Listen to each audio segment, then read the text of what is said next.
Hello दोस्तों, मैं संदीप कुमार गुप्ता आपका एक बार फिर से पाई कोचिंग में स्वागत करता हूं। हमारा आरआरबी ग्रुप डी एनटीपीसी का सुपर सीरीज चल रहा है, जिसमें आज हमारा सिंपल इंटरेस्ट का पार्ट 5 होगा। चलिए यहीं से सेशन की शुरुआत करते हैं। आई होप आप लोग अच्छे होंगे। हमारा वेरी फर्स्ट क्वेश्चन है, 2550 रुपये में से कुछ धन 5% तथा शेष धन 8% वार्षिक साधारण ब्याज की दर से उधार दिया गया। 3 वर्ष बाद 396 रुपये ब्याज मिला, तो दोनों धनों का अनुपात ज्ञात करो। ठीक है, हमको बोल रहा है कि P into r into t upon 100 plus P into r into t upon 100 बराबर कितना बोलता है, 396 रुपये ब्याज मिला। इसको बोलता है, मान लो ये वाला धन हमारा, इसको मान लो हमने P मान लिया, दर हमको लिखा हुआ है 5% की दर से और समय लिखा है 3 साल। और फिर उसके बाद बोलता है कि 2550 रुपये, तो अगर इसको मैंने P मान लिया है तो अगला धन पक्का होगा 2550 माइनस P रुपये। और हमको दर कितनी ली है 8 और समय बोला है 3 साल बटे 100 बराबर कितना हो गया 396 हमको ब्याज मिला। अब इसको हम सॉल्व कर लेते हैं। तो ये हमारा हो जाएगा एलसीएम, 100 एलसीएम हो जाएगा। यहाँ पे हो गया 15P और यहाँ पे हम हो गया 8 तिहाई 24, 24 गुणित इसमें करेंगे तो हमारा आ जाएगा 612 और 624 गुणित इसमें करेंगे तो हमारा आ जाएगा 612 और 2 जीरो और यहाँ पे आ जाएगा 24P बराबर कितना हो गया 396। अब इसमें से इसको घटा देंगे तो हमारा 9P बचा और ये इधर जाके इंटू हो जाएगा तो 396 00 और ये वाला ये प्लस की चीज़ें उस तरफ चला जाएगा तो माइनस हो जाएगा 612 00। इसमें से हम इसको घटा देंगे तो हमारा आ जाएगा -216 00। माइनस से माइनस कट गया और हमको कुछ कट रहा है, 9 एकम 9, 9 दूनी 18 और 9 चौको 36, 2400 रुपये। हमको पता चल गया मूलधन पहले वाले का भाग कितना हो गया, पहले वाले का भाग 2400 हो गया। तो दूसरा वाला 2550 माइनस P करेंगे तो दूसरा वाला भाग क्या कर जाएगा हमारा 150 रुपये कहला जाएगा। पहला 2400 और 2550 में से हम अगर इसको P को हटा देंगे तो दूसरा वाला भाग 150 आ जाएगा। क्वेश्चन में हमको पूछा गया इन दोनों का अनुपात क्या होगा, तो 2400 डिवाइडेड बाय 150, कुछ कट रहा है कट जाएगा, ये हो जाएगा 5 तिहाई 15 और ये 5 चौको 20, 5 अट्ठे 40, 3 एकम और ये हो गया 16, 16 तिहाई 48। तो हमारा अनुपात कितना हो गया 16:1 और यही हमारा हो जाएगा आंसर। चलिए देखते हैं नेक्स्ट क्वेश्चन इसी में।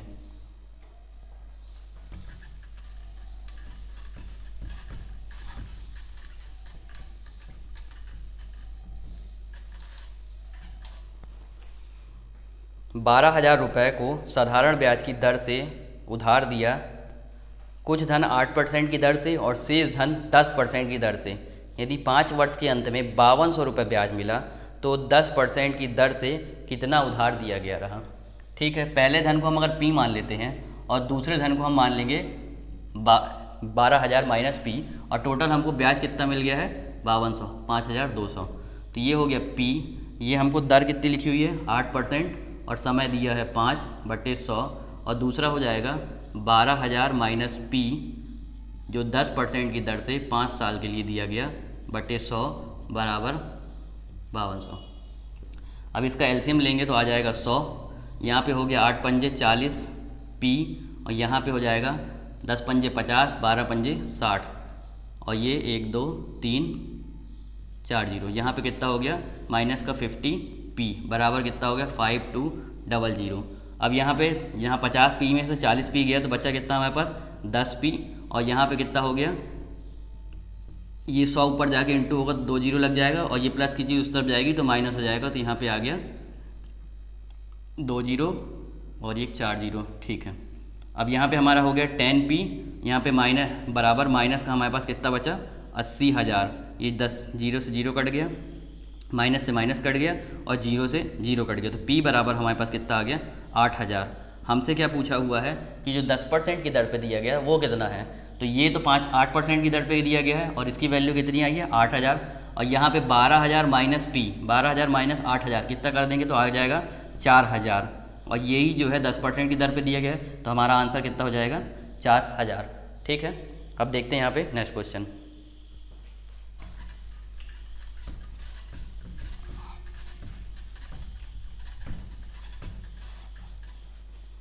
कितने समय में कोई धन 5% वार्षिक साधारण ब्याज की दर से साधारण ब्याज 40% अधिक होगा। हमको यहाँ पे समय पूछा हुआ है। मूलधन हमको 5% और समय, मूलधन नहीं दिया तो P, दर दी है 5%, समय निकालने को बोला है तो T, और बोलता है कितना, बोल रहा है कि मूलधन का 40% अधिक हो जाए, तो मतलब पक्की बात है मूलधन का वो कितना होगा, 40% होगा। अब जो कट रहा काट देते हैं, ये कट गया, P से P कट गया, 5 एकम और 5 अट्ठे 40, तो हमको पता चल गया कितने वर्ष में हो जाएगा, 8 वर्ष में। ये हो गया हमारा आंसर। चलिए देखते हैं इसी में नेक्स्ट क्वेश्चन।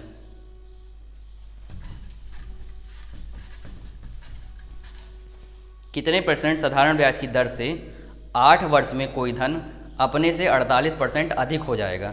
ठीक है, पिछले क्वेश्चन में समय पूछा था, इस बार वाले क्वेश्चन में प्रतिशत पूछा हुआ है। तो कोई धन हमको नहीं दिया हुआ है, दर हमको बोलता है निकालने के लिए, और वर्ष कितना लिखा हुआ है 8 बटे कितना लिख दूँ 100। अब बोलता क्या है, मूलधन से कितना अधिक हो जाए, 48% अधिक, मतलब मूलधन का ये 48% हो जाएगा। जो कट रहा है काट दो, P से P कट गया, 8 से 6 बार ये कट जाएगा, तो R बराबर हमको क्या हो गया, 6%। ये हमारा आंसर हो जाएगा। चलिए देखते हैं नेक्स्ट टाइप।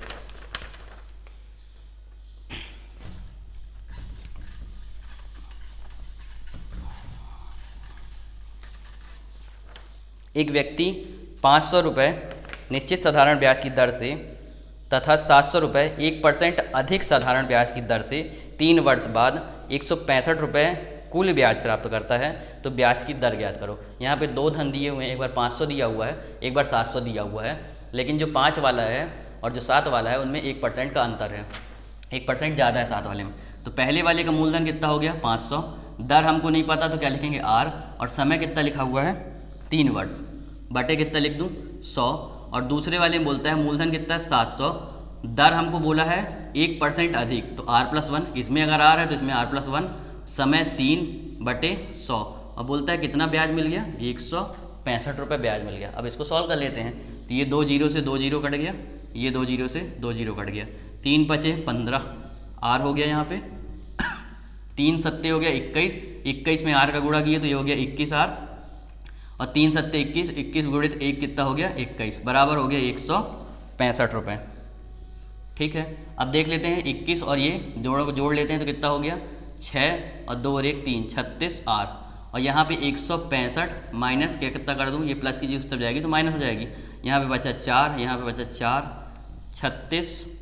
अब जो कट रहा है काट लेते हैं, 6 छंग 36, 6 दूनी 12 और 6 चौको 24, यहाँ पे आ गया 6 एकम 6, 6 चौको 24। R बराबर हमको कितना पता चल गया, एक्चुअल % जो रहा होगा 4% रहा होगा। ये हो गया हमारा आंसर। चलिए देखते हैं नेक्स्ट क्वेश्चन।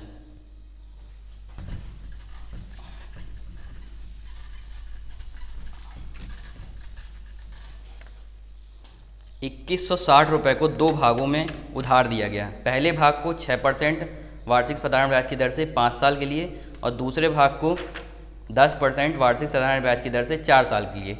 यदि दोनों का साधारण ब्याज का अनुपात 3:5 है तो पहला भाग ज्ञात करो। ठीक है, सबसे पहले हम मान लेते हैं पहला भाग क्या है, A है, जिसको 6% की दर से 5 साल के लिए बटे इसका 100, और दूसरे को मान लेते हैं B, जिसको बोल रहा है 10% की दर से 4 साल के लिए, और इन दोनों का ब्याज का अनुपात कितना बोलता है 3:5। ये इसके ब्याज का हो गया और ये इसके ब्याज के लिए हो गया। अब जो कटता है काट देते हैं, ये कट गया यहाँ से, और यहाँ पे 5 एकम 5, 5 दूनी 10, और 2 एकम 2, 2 तिहाई 6, ये 3 से ये 3 भी कट गया, तो हमारे पास कितना बचा A/B बराबर जो हो जाएगा, यहाँ 4 ऊपर चला जाएगा तो 4 बटे और ये 5 नीचे रहा, तो ये हो गया।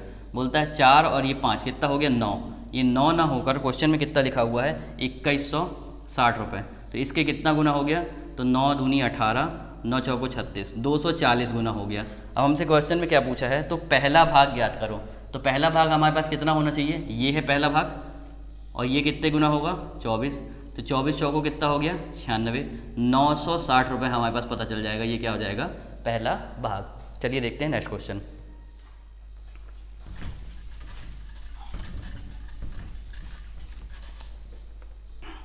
एक व्यक्ति 4% की दर से 8 वर्ष का साधारण ब्याज मूलधन से 340 रुपये कम प्राप्त करता है तो मूलधन ज्ञात करो। ठीक है, बोलता है मूलधन से ब्याज उसको कितना कम मिल रहा है, 340 रुपये कम। मूलधन ये है 4% और कितने साल के लिए, 8 साल के लिए, और बटे 100। क्वेश्चन में यही बोला है, एक व्यक्ति मूलधन से ब्याज कितना कम प्राप्त करता है, 340 रुपये कम प्राप्त करता है। चलिए देखते हैं, गुणा कर देते हैं। इसको हो गया 100p और ये कितना हो गया 340 और 2 जीरो बराबर में हो गया 8 चौको 32p। अब इसको इस तरफ ले लेते हैं, इसको इस तरफ ले लेते हैं। 100p माइनस कितना हो गया 32p और यहाँ पे कितना हो गया 34,000। इसमें से इसको घटा लिए तो हमारे पास कितना हो गया 68p और यहाँ पे हो गया 34,000। जो कट रहा काट लेते हैं, तो ये 34 एकम और ये 34 दूनी। अब ये 2 से कट जाएगा 500 बार, तो हमको पता चल गया p मूलधन कितना होना चाहिए था 500 रुपये। चलिए देखते हैं आप next question. Next question paper में अक्सर पूछा जाता है रेलवे के, और लोग इसको कठिन समझ के छोड़ देते हैं। मैं जो अप्रोच बता रहा हूँ उसको फॉलो कीजिए, 1 मिनट में आंसर आ जाएगा। पहला क्वेश्चन बोलता है कि 5 वर्ष बाद देय 2200 रुपये 5% की दर से वार्षिक किस्त चुकाता है तो वार्षिक किस्त ज्ञात करो। ये किस्त वाले क्वेश्चन है, साधारण ब्याज के में चल रहा है। तो बोल रहा है कि 5% की दर से जो 2200 रुपये है, इसके पास रुपये कितना है 2200 रुपये, और दर कितनी बोल रहा है 5%। हम पहले स्टार्टिंग कर लेते हैं। पहले क्या रहा होगा, कोई चीज़ 100 रही होगी, अगले साल 105 रही 5% की दर से, फिर अगले साल 110 हो गई 5% की दर से, फिर 115 हो गई और फिर 120 हो गई। हमको 5 साल के लिए बोला तो हमने 5 निकाल लिए। जितने साल के लिए बोला उतने बस बढ़ाते जाओ। इन दोनों को सबको जोड़ लेंगे तो 5 5 10 हासिल 1 2 2 4 और 1 5 और ये टोटल 5। हमारे पास कितना हो गया 550। लेकिन क्वेश्चन में क्या बोला है कि 550 में होकर कितना है 2200 रुपये है, मतलब इसका कितने गुना, इसका 4 गुना कहला गया। तो पक्की बात है जो एक्चुअल किस्त बनी होगी वो भी कितने गुना होगी 4 गुना। तो ये कितना हो गया, हमको किस्त पता चल गई कितने रुपए होगी 400 रुपये हर बार की किस्त। चलिए इसी में देखते हैं अगला क्वेश्चन।